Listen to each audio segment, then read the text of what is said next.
আসসালামু আলাইকুম। রোস্ট এই নামটি ছোট বড় সবার কাছেই আমার ধারণা অনেক পছন্দের। আর সেটা যদি হয় বিয়ে বাড়ির রোস্ট তাহলে তার কথাই নেই।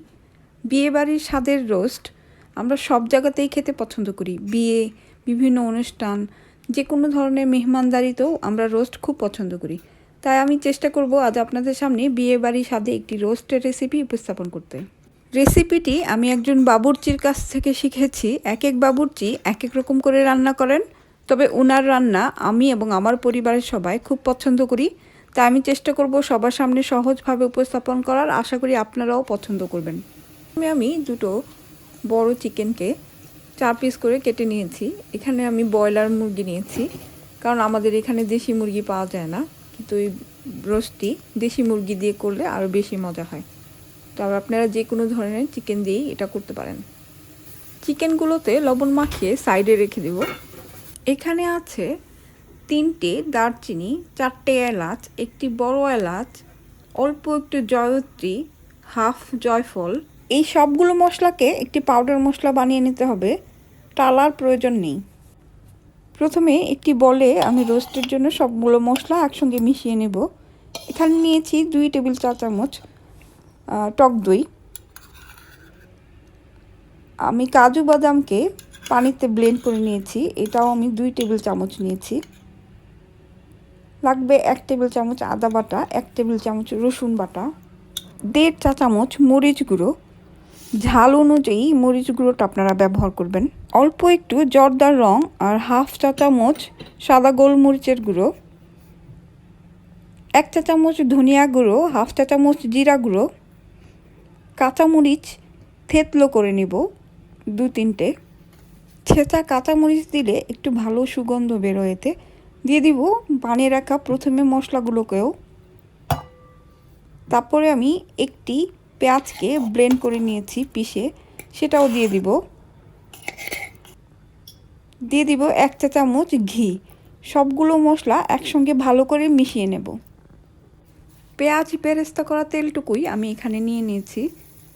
দিয়ে দেব 2টো তেজপাতা, 2টো দারচিনি, কয়েকটি এলাচ। 2 মিনিট পর মাখিয়ে রাখা সবগুলো মশলা একসঙ্গে আমি তেলের মধ্যে দিয়ে দেব। এই সময় পরিমাণ মতো লবণও দিয়ে দিব। 1 চা চামচ টমেটো কেচাপ আমি দিব। তারপর মশলাটাকে আমি ভালো করে ভুনে নেব। মিনিমাম 10 থেকে 15 মিনিট মিডিয়াম আঁচে ভুনে নিতে হবে এবং সারাক্ষণ নাড়তে হবে যেন মশলাটা নিচে লেগে না যায়।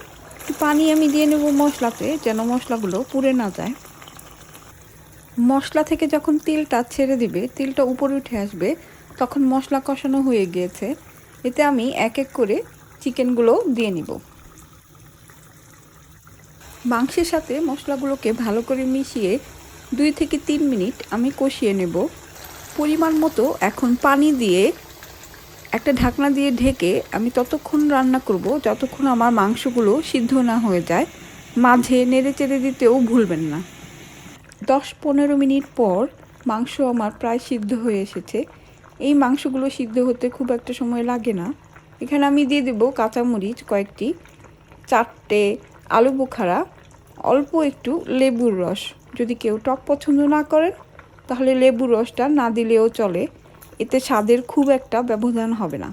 2-3 মিনিট পর এখানে আমি দিয়ে দিব 2 টেবিল চামচ গুঁড়ো দুধ, 1 কাপ পরিমাণ পেঁয়াজ বেরেস্তা এবং ভালো করে নেড়ে চেড়ে মিশিয়ে ঢাকনা দিয়ে আমি আরও কিছুক্ষণ সিদ্ধ করব মাংসটাকে, যতক্ষণ আমার মাংস পুরো সিদ্ধ না হয়ে যায়। মাংস সিদ্ধ হতে বেশি সময় আর নেই, 5 মিনিটের মধ্যেই মাংসগুলো সব সিদ্ধ হয়ে যাবে। এই সময় আমার চুলার আঁচটি লোতেই থাকবে।